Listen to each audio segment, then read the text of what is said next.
Hello everyone, मैं अयोध्यानाथ अग्निहोत्री अपने YouTube channel Tapovan civil services में आपका स्वागत करता हूं।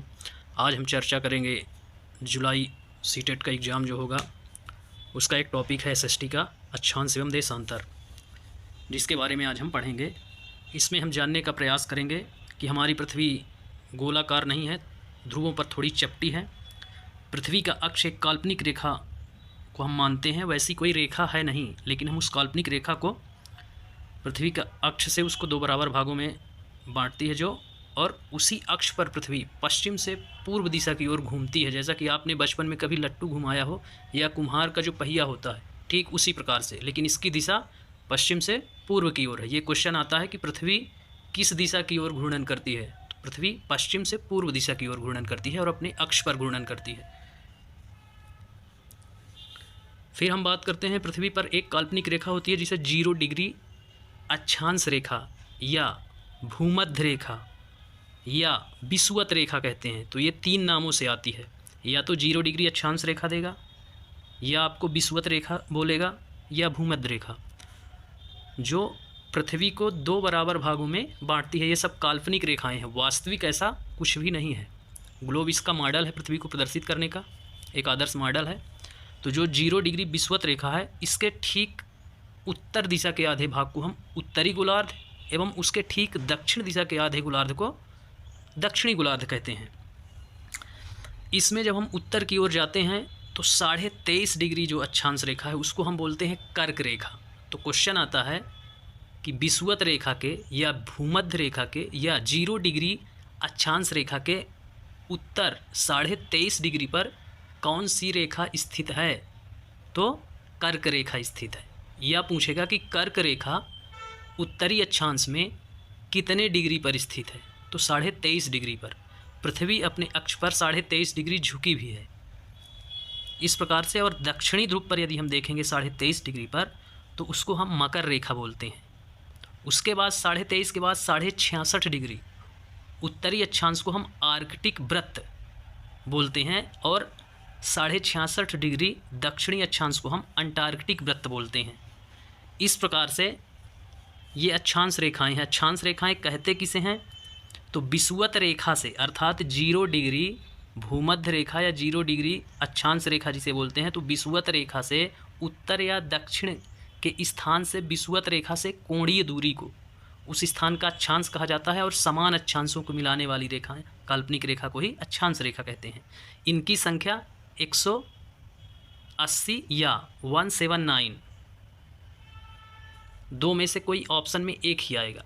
तो याद रखना, ये क्वेश्चन आता है इस प्रकार से। अब हम देखेंगे कि देशांतर रेखाएं किसे कहते हैं। तो देशांतर रेखाएं होती हैं जो किसी स्थान की स्थिति को बताती हैं। ये भी एक प्रकार की काल्पनिक रेखा है। किसी भी स्थान की प्रधान यामोत्तर या 0 डिग्री देशांतर, अब इसको बोलेंगे। अभी तक अक्षांश की बात कर रहे थे, अब देशांतर में आ गए। तो 0 डिग्री देशांतर के पूर्व एवं पश्चिम दिशा में कोणीय दूरी को उस स्थान का देशांतर कहा जाता है, और समान देशांतरों को मिलाने वाली रेखा देशांतर रेखा कहलाती है। टोटल देशांतरों की संख्या या देशांतर रेखाओं की संख्या 360 है। इनमें से 0 डिग्री देशांतर रेखा को ग्रीनविच रेखा या ग्रीनविच रेखा कहते हैं, या प्रधान यामोत्तर रेखा भी बोला जाता है इसे। इससे समय ज्ञात किया जाता है। 180 डिग्री देशांतर रेखा को अंतर्राष्ट्रीय तिथि रेखा कहते हैं। और 82.5 डिग्री जो अक्षांश रेखा है, देशांतर रेखा है, तो उससे भारत का मानक समय निर्धारित किया जाता है, जो इलाहाबाद वर्तमान प्रयागराज के नैनी से गुजरती है। तो ये क्वेश्चन आता है कि भारत की मानक रेखा या मानक समय रेखा 82.5 डिग्री किस जिले से या किस राज्य से होकर गुजरती है? तो उत्तर प्रदेश के इलाहाबाद, वर्तमान नाम प्रयागराज, याद रखना, इलाहाबाद नहीं देगा तो प्रयागराज देगा, प्रयागराज से गुजरती है। या प्रयागराज नहीं देगा तो फिर मिर्ज़ापुर जिला के निकट से भी गुजरती है।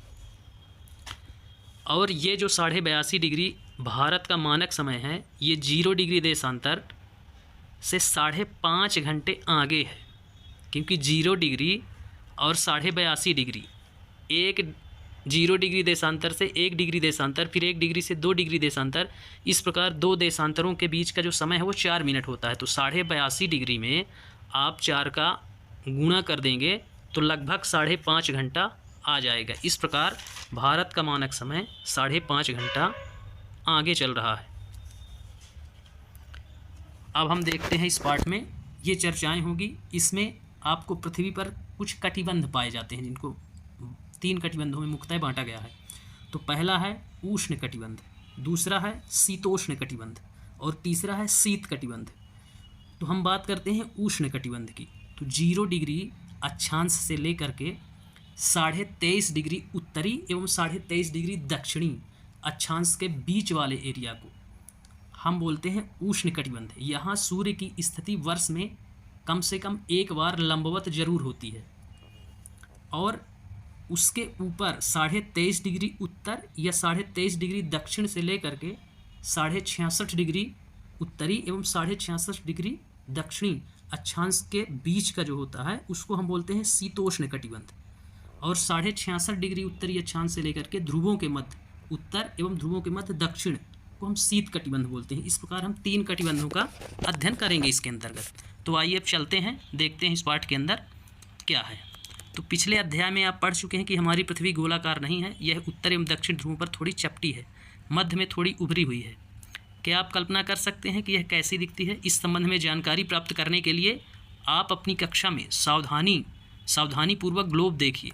ग्लोब पृथ्वी का लघु रूप में एक वास्तविक प्रतिरूप है। तो क्वेश्चन आता है कि पृथ्वी का लघु या वास्तविक प्रतिरूप किसे माना गया है? तो ग्लोब को। ग्लोब विभिन्न आकार एवं प्रकार के हो सकते हैं। ग्लोब बड़े जो आसानी से एक स्थान से दूसरे स्थान नहीं ले जाया जा सकते, पॉकेट में रखने योग्य छोटे ग्लोब या गुब्बारे जैसे ग्लोब जिनमें हवा भरी जा सकती है एवं आसानी से एक स्थान से दूसरे स्थान ले जाए जा सकते हैं। ग्लोब स्थिर नहीं होते हैं, इसे उसी प्रकार घुमाया जा सकता है जैसे कुम्हार का पहिया या लड्डू। ग्लोब पर देशों, महाद्वीपों, महासागरों को उनके सही आकार में दिखाया जाता है। पृथ्वी के समान किसी गोले पर किसी बिंदु की स्थिति का वर्णन करना कठिन है। अब प्रश्न उठता है कि इस पर किसी स्थान की स्थिति कैसे बताई जा सकती है। इसके लिए हमें कुछ बिंदु एवं रेखाओं के संदर्भ में, अब जो मैं बताया हूँ अभी तक रेखाएं, उन्हीं का डिटेल आएगा इस पाठ में। तो हम देखते हैं, यहाँ से शुरू होता है। अब यहाँ से क्वेश्चन शुरू होंगे।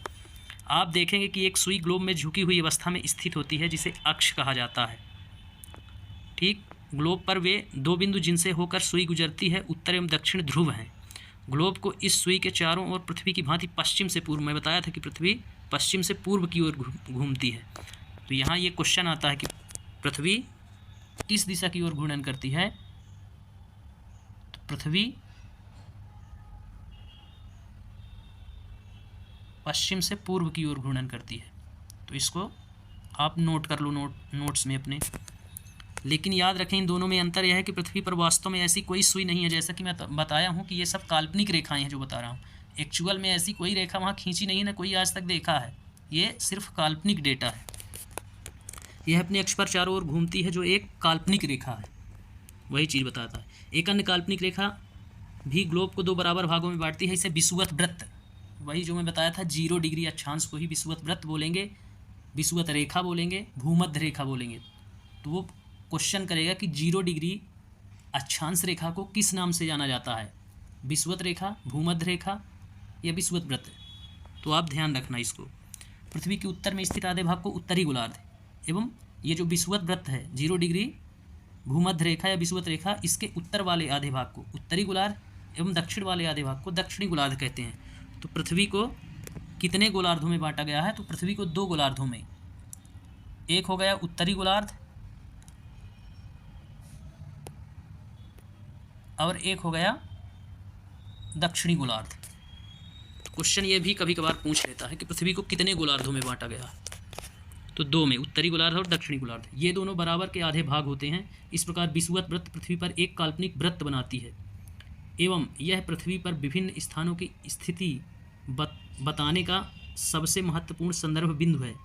इससे स्थिति ज्ञात की जाती है, अक्षांश रेखाओं से स्थिति ज्ञात की जाती है, जबकि देशांतर रेखाओं से समय की गणना होती है और तिथियों की। इस बात को याद रखना। विषुवत वृत्त से ध्रुवों तक स्थित सभी समानांतर वृत्तों को अक्षांश रेखाएं कहा जाता है। वही जो मैं बताया था कि विषुवत रेखा से उत्तर या दक्षिण काल्पनिक कोई भी रेखा है, उसी को हम क्या बोलेंगे? अक्षांश रेखाएं। इनकी संख्या नोट कर लेना, इसमें नहीं दी गई है, कभी कभार पूछ देता है। या तो 180 या 180 ऑप्शन में नहीं देगा तो 179 ये अक्षांशों की संख्या है। फिर है विषुवत वृत्त, शून्य अंश अक्षांश को दर्शाती है। ये विषुवत वृत्त नाम दे रखा है, इसी को बोलते हैं विषुवत रेखा, भूमध्य रेखा, इसलिए याद रखना इसको।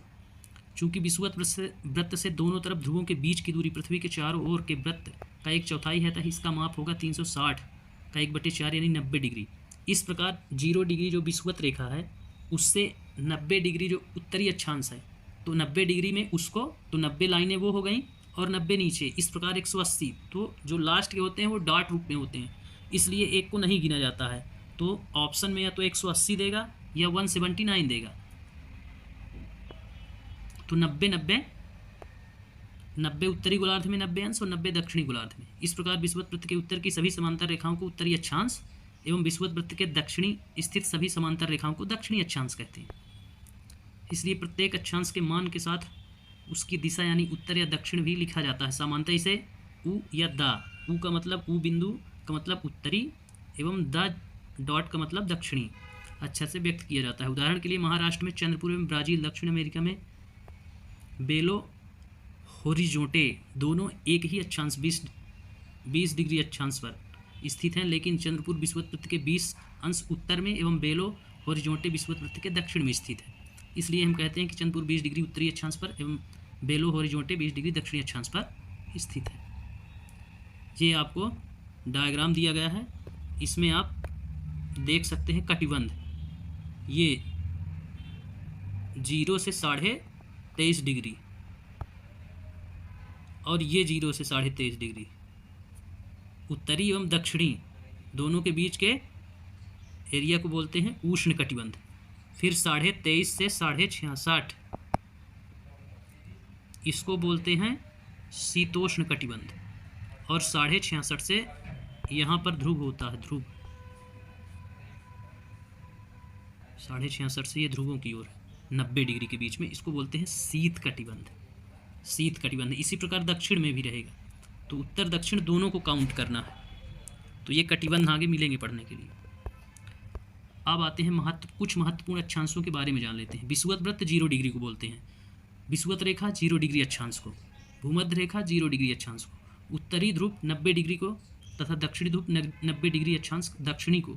इसके अतिरिक्त 4 महत्वपूर्ण अक्षांश और होते हैं जो मैं बताया था। उत्तरी गोलार्ध में कर्क रेखा 23.5 डिग्री उत्तरी अक्षांश को कर्क रेखा बोलते हैं, ये क्वेश्चन आता है, ये मैं बता चुका हूँ पहले ही। और दक्षिणी गोलार्ध में मकर रेखा 23.5 डिग्री पर। विषुवत वृत्त के 66.5 डिग्री उत्तर में उत्तर ध्रुव वृत्त, तो या तो उत्तर ध्रुव वृत्त बोलेगा या इसी को बोल देते हैं आर्कटिक वृत्त, चूंकि उत्तर में आर्कटिक महासागर है और दक्षिण में अटलांटिक, तो उत्तर वाले को उत्तरी ध्रुव वृत्त के स्थान पर आर्कटिक वृत्त भी बोला जाता है। और विषुवत रेखा के 66.5 डिग्री दक्षिण में दक्षिण ध्रुव वृत्त जो है उसको अंटार्कटिक वृत्त, चूंकि अंटार्कटिक महाद्वीप दक्षिण में है इसलिए उसको अंटार्कटिक वृत्त के नाम से भी जाना जाता है। पृथ्वी के ताप कटिबंध ये आ गए। कर्क रेखा या मकर रेखा के बीच के सभी अक्षांशों पर सूर्य वर्ष में एक बार दोपहर में सिर के ठीक ऊपर होता है, ये मैं बताया था शुरू में आपको। इसलिए इस क्षेत्र में सबसे अधिक ऊष्मा प्राप्त होती है तथा इसे उष्ण कटिबंध कहते हैं। तो इसको याद रखना, एक ये उष्ण कटिबंध कहते हैं, किसके किसके बीच का है, तो कर्क रेखा और मकर रेखा के बीच के अक्षांश, मतलब 0 डिग्री से 23.5 डिग्री उत्तर और 0 डिग्री से 23.5 डिग्री दक्षिण के बीच का क्षेत्र जो होता है उसको बोलते हैं उष्ण कटिबंध। अब अगला पैराग्राफ देखते हैं। कर्क रेखा तथा मकर रेखा के बाद किसी भी अक्षांश पर दोपहर का सूर्य कभी भी सिर के ऊपर, मतलब 0 से 23.5 डिग्री तक वर्ष में कभी न कभी सूर्य एक बार सीधा जरूर चमकता है। और 23.5 डिग्री जैसे ही उत्तर दक्षिण आप पार कर जाओगे तो फिर ऐसी कभी भी स्थिति नहीं आती है वर्ष में कि सूर्य वहाँ लंबवत चमके, एकदम सिर के ठीक ऊपर नहीं चमकेगा कभी भी। ध्रुव की तरफ सूर्य की किरणें तिरछी होती हैं, ठीक, ध्रुव की तरफ, ध्रुवों की तरफ, मतलब जो जैसे जैसे ऊपर जाएंगे तो ध्रुवों की तरफ बढ़ना कहलाता है। तो ध्रुवों की तरफ सूर्य की किरणें तिरछी होती जाती हैं। इस प्रकार उत्तरी गोलार्ध में कर्क रेखा एवं उत्तर ध्रुव वृत्त तथा दक्षिणी गोलार्ध में मकर रेखा एवं दक्षिणी ध्रुव वृत्त के बीच वाले क्षेत्र का तापमान मध्यम रहता है, इसलिए इन्हें शीतोष्ण कटिबंध।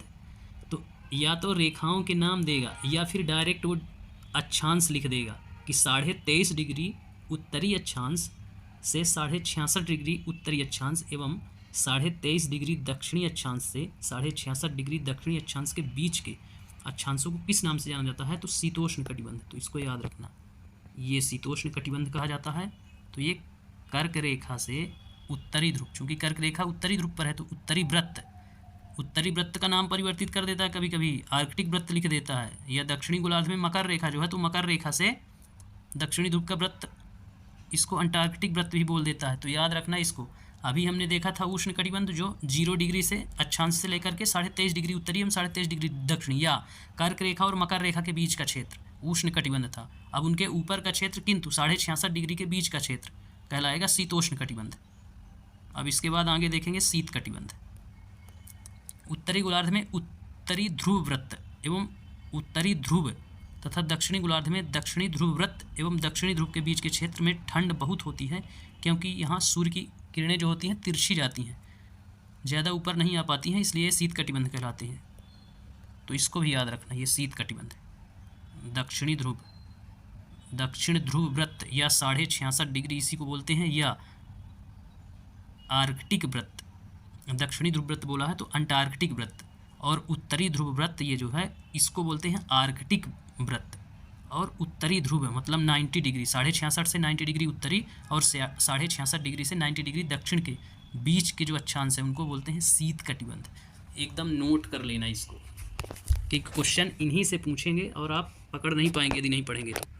इसलिए जो मैं बोल रहा हूँ इसमें बुक में एक ही शब्दावली लिखी है, उस शब्दावली से खेलेगा, इसलिए शब्दावली पॉज करके वीडियो को और नोट कर लो इसके नाम। अब आते हैं, यहाँ तक हमने पढ़ा अक्षांश रेखाओं के बारे में। अब देखेंगे देशांतर रेखाएं क्या हैं। तो किसी स्थान की स्थिति को बताने के लिए, अभी वो अक्षांश रेखाओं की जो बात हो रही थी वो लोकेशन की हो रही थी, अब यहाँ स्थिति और समय भी आएगा, इससे समय ज्ञात करेंगे अपन और तिथियाँ। स्थिति को बताने के लिए उस स्थान के अक्षांश के अतिरिक्त कुछ और जानकारियाँ भी आवश्यक होती हैं। आप देख सकते हैं कि प्रशांत महासागर में स्थित टोंगा द्वीप एवं हिंद महासागर में स्थित मॉरिशस द्वीप एक ही अक्षांश 20 डिग्री दक्षिण पर स्थित हैं। इनकी सही दिशा जानने के लिए पता करना होगा कि उत्तरी ध्रुव को दक्षिणी ध्रुव से जोड़ने वाली संदर्भ रेखा से पूर्व या पश्चिम, ये परिभाषा है इसकी, तो इसको नोट कर लेना। उत्तरी ध्रुव को दक्षिणी ध्रुव से जोड़ने वाली संदर्भ रेखा पूर्व या पश्चिम की ओर इन स्थानों की दूरी कितनी है। इस संदर्भ रेखाओं को, इन संदर्भ रेखाओं को यामोत्तर या देशांतर कहते हैं यहाँ तक, तथा इनके बीच की दूरी को देशांतर के अंशों में मापा जाता है। प्रत्येक अंश को मिनट में तथा मिनट को सेकंड में विभाजित किया जाता है, अर्थात 2 देशांतरों के बीच का समय भी कभी पूछ देता है तो 4 मिनट है। याद रखना, 2 देशांतरों के बीच का समय 4 मिनट है। ये अर्धवृत्त हैं तथा इनके बीच की दूरी ध्रुवों की तरफ बढ़ने पर घटती जाती है, अर्थात देशांतरों के जो बीच की दूरी है, तो आप जब विषुवत रेखा पर रहेंगे या बीचों बीच, तो सर्वाधिक दूरी आपको विषुवत रेखा के पास मिलेगी या भूमध्य रेखा के पास। देशांतरों की दूरी की बात कर रहा हूँ।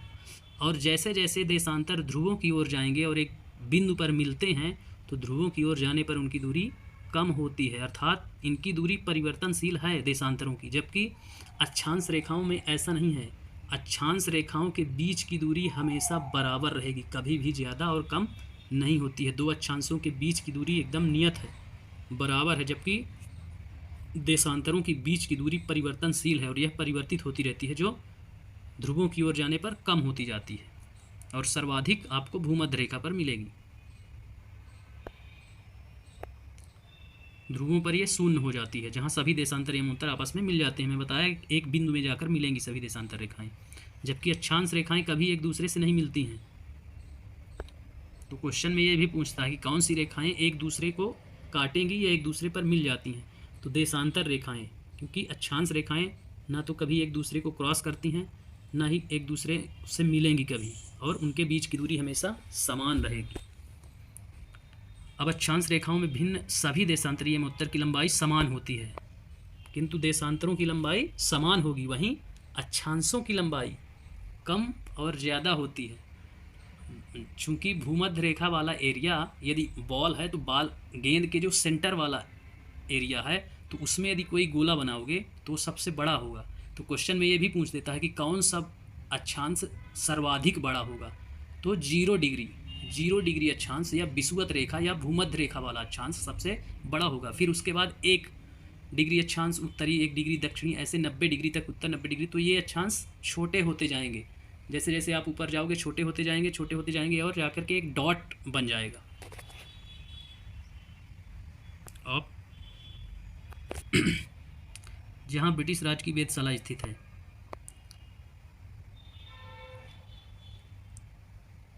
इससे गुजरने वाली यामोत्तर से पूर्व और पश्चिम की ओर गिनती शुरू की जाए, इस यामोत्तर को प्रमुख यामोत्तर कहते हैं। प्रमुख यामोत्तर किसे कहते हैं? तो 0 डिग्री देशांतर को प्रमुख यामोत्तर 0 डिग्री देशांतर है। तथा यहाँ से हम 180 डिग्री पूर्व या 180 डिग्री पश्चिम तक गणना करते हैं। इसलिए मैं बताया था कि देशांतरों की संख्या 360 है, अर्थात 180 पूर्व 180 पश्चिम। ये आप यहाँ देख सकते हैं, ये देशांतर रेखाएं हैं ये, और ये 0 डिग्री है जिसे प्रमुख यामोत्तर बोलते हैं।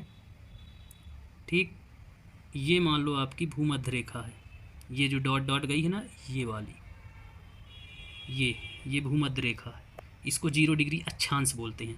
तो ये देशांतर रेखाओं की अधिकतम जो दूरी है तो यहाँ होगी भूमध्य रेखा पर। ठीक, इसके बाद आप ये देशांतर रेखाएं ऊपर जा रही हैं तो यहाँ देखो ये पॉइंट में आके मिल रही हैं, तो जैसे जैसे ऊपर जाएंगी सक्रिय होती जाएंगी। इसलिए इनकी दूरी सर्वाधिक 0 डिग्री अक्षांश पर और उसके ऊपर जाने पर और नीचे आने पर क्या होता है, कम होती जाती है। वहीं यदि हम अक्षांशों की बात करें तो ये 0 डिग्री हो गया, ये 20 डिग्री, ये 40 डिग्री, ये 60 डिग्री, तो इनके बीच की दूरी आप देखो एकदम समान मिलेगी, इनके बीच की दूरी एकदम समान मिलेगी। किंतु लंबाई की यदि बात करें तो ये देशांतर रेखाएं जो हैं तो ये लंबाई में एकदम समान होती हैं, परंतु ये जो हैं अक्षांश रेखाएं, ये इनकी लंबाई कम होती जाएगी, इसकी कम होगी, फिर इससे ज़्यादा 40 वाले की होगी, फिर 20 वाले की उससे भी ज़्यादा होगी, और 0 डिग्री की सर्वाधिक होगी। तो ये क्वेश्चन में आता है।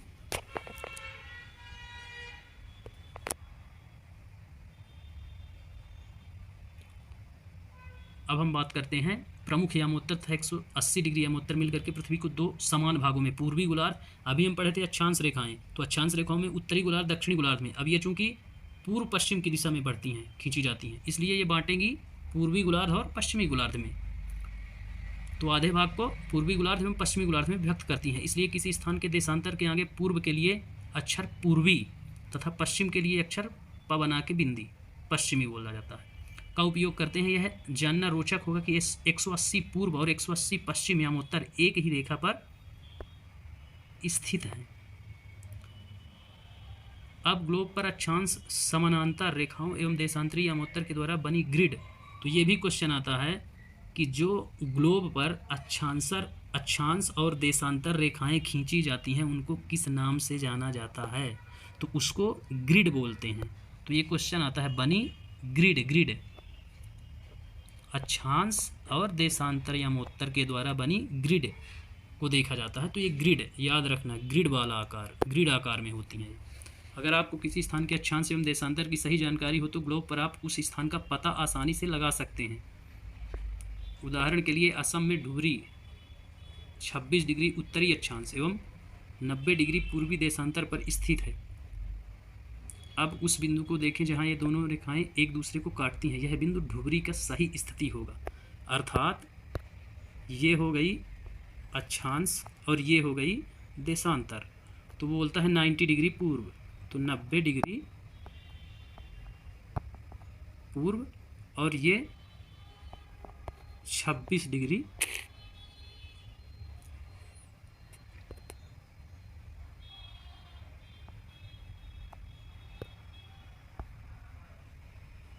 उत्तरी। इसको समझने के लिए कागज पर समान दूरी वाले क्षैतिज तथा ऊर्ध्वाधर रेखाएं खींचिए। ऊर्ध्वाधर रेखाओं को संख्या 1, 2, 3, 4 से, क्षैतिज रेखाओं को का, खा, गा, घा, अंगा अक्षरों से व्यक्त। इसको आप कागज में एक आध बार प्रयास कर लीजिए तो ज़्यादा अच्छा होगा। ये मानचित्र है विश्व का। अब हम देखेंगे उत्तरी अक्षांश तथा 1 डिग्री पूर्वी देशांतर पर स्थित है। अन्य वृत्तों की स्थिति ज्ञात करते हैं। देखते हैं देशांतर और समय। मैं बोला था देशांतर से समय और तिथियां ज्ञात की जाती हैं। अब ये बताएगा समय कैसे ज्ञात किया जाता है।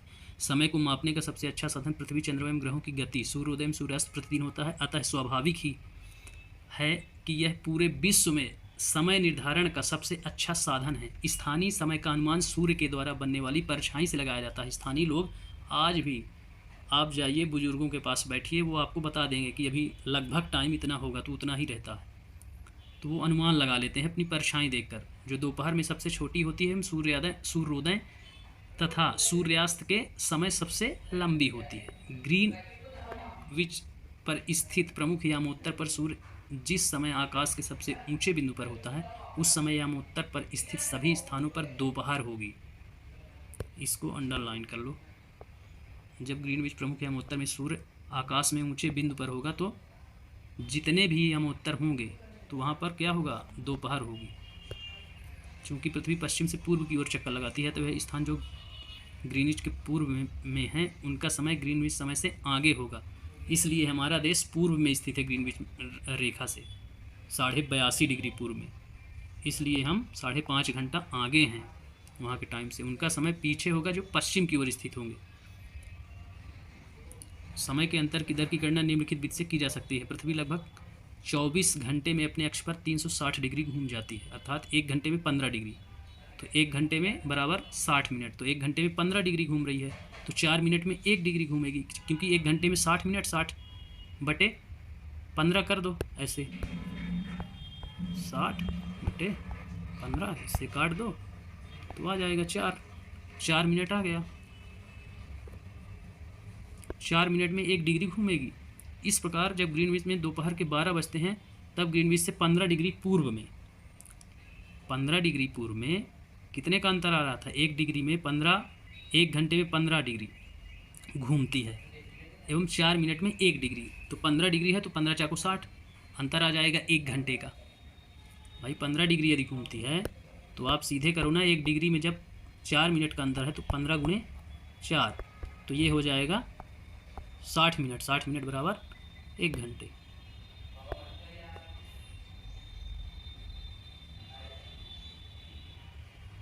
ग्रीनविच समय से 1 घंटा आगे, अर्थात वहाँ दोपहर का 1 बजा होगा। लेकिन ग्रीनविच से 15 डिग्री पश्चिम का समय है। अब अभी पूर्व में था जो आगे चलेगा, पश्चिम वाला 1 घंटे पीछे हो जाएगा। यदि 15 डिग्री चला है तो ग्रीनविच 1 घंटा पीछे होगा, यानी वहाँ सुबह के 11 बजे होंगे। इसी प्रकार जब ग्रीनविच से दोपहर के 12 बजे होंगे, उस समय 180 पर मध्य रात्रि होगी।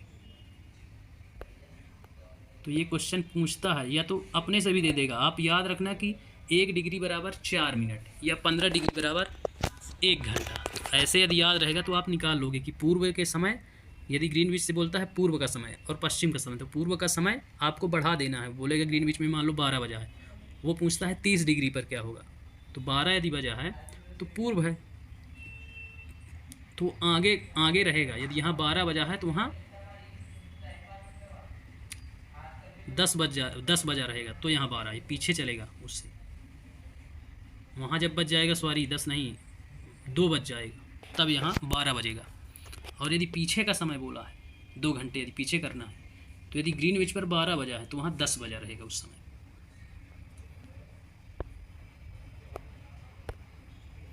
अब किसी भी स्थान पर जब सूर्य आकाश में उच्चतम बिंदु पर होता है दोपहर में, उस समय घड़ी में दिन के 12 बजते हैं। इस प्रकार घड़ी के द्वारा दिखाया गया समय उस स्थान का स्थानीय समय होगा। आप देख सकते हैं कि देशांतरी यामोत्तर पर सभी स्थानों पर स्थानीय समय समान है। हम मानक समय क्यों मानते हैं, अलग अलग यामोत्तर पर स्थित स्थानों की स्थानीय समय में अंतर। अब आएगा अपने भारत का मानक समय। उदाहरण के लिए बहुत से देशांतरों से होकर गुजरने वाली रेलगाड़ियों की समय सारणी तैयार करना कठिन होता है। भारत में गुजरात के द्वारका, असम के डिब्रूगढ़ के स्थानीय समय में लगभग 1 घंटा 45 मिनट का अंतर होगा। इसलिए यह आवश्यक है कि देश के मध्य भाग से होकर गुजरने वाली किसी यामोत्तर के स्थानीय समय को देश का मानक समय माना जाए। इस यामोत्तर रेखा के स्थानीय समय को पूरे देश का मानक समय माना जाता है। भारत में 82.5 डिग्री पूर्वी देशांतर को मानक यामोत्तर माना जाता है। डायरेक्ट क्वेश्चन आता है।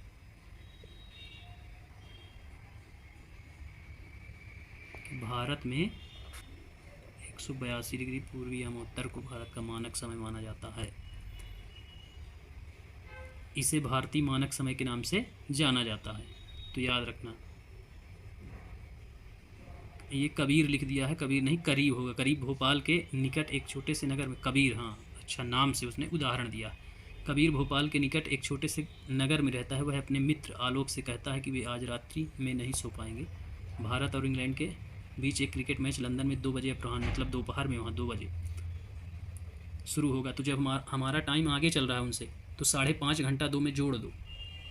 जब हमारे यहाँ शाम को 7:30 बज जाएंगे तो वहाँ 2 बजेंगे, इसलिए आगे बताएगा मैच में शाम 7:30 बजे शुरू होगा, देर रात्रि में समाप्त होगा। क्या आप जानते हैं कि भारत एवं इंग्लैंड के बीच समय में क्या अंतर है? वही 5.5 घंटा। अब ये आगे बताएगा। 82.5 डिग्री पूर्व में स्थित है। यहाँ का समय ग्रीनविच समय से 5.5 घंटा आगे है। तो ये भी पूछा जाता है कि कितने घंटे आगे।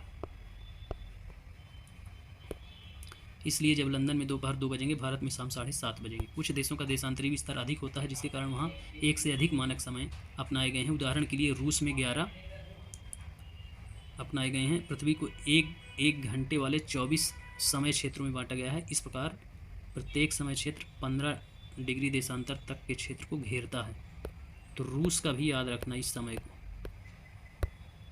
कि रूस को कितने मानक जोनों में, तो 11 मानक समय में जोन वो दे देगा सब। और एक नई चीज़ ये इसमें नहीं दिया है, 7.5 मिनट को आधार मानकर देशांतरों का निर्धारण, समय का निर्धारण किया गया है 7.5 मिनट को। तो वो भी कभी कभार दे देता है, तो याद रखना। इस प्रकार हम समझ लिए भारत की अक्षांशीय एवं देशांतरीय रेखाओं के बारे में। ग्लोब पढ़ा हमने, उसमें विषुवत वृत्त, कर्क रेखा, मकर रेखा, आर्कटिक वृत्त, अंटार्कटिक वृत्त, समय की गणना आदि सारी चीज़ें हमने इसमें देखी हैं। इससे क्वेश्चन आएंगे, तो आप इसको एक बार रिवीजन करिए और अपनी नोट्स बनाइए। जहाँ जहाँ आपको पूरा पढ़ने की ज़रूरत नहीं है, इसमें से जहाँ मैं अंडरलाइन किया हूँ और जो मैं वॉइस छोड़ा हूँ कुछ इंपॉर्टेंट जो इसमें नहीं दी गई है, तो उनको ज़रूर नोट कर लेना। वहीं से क्वेश्चन आएंगे, उसके अलावा क्वेश्चन नहीं बनते हैं। तो चलिए, बहुत शुभकामनाएं, धन्यवाद। अगले दिन फिर मुलाकात होगी।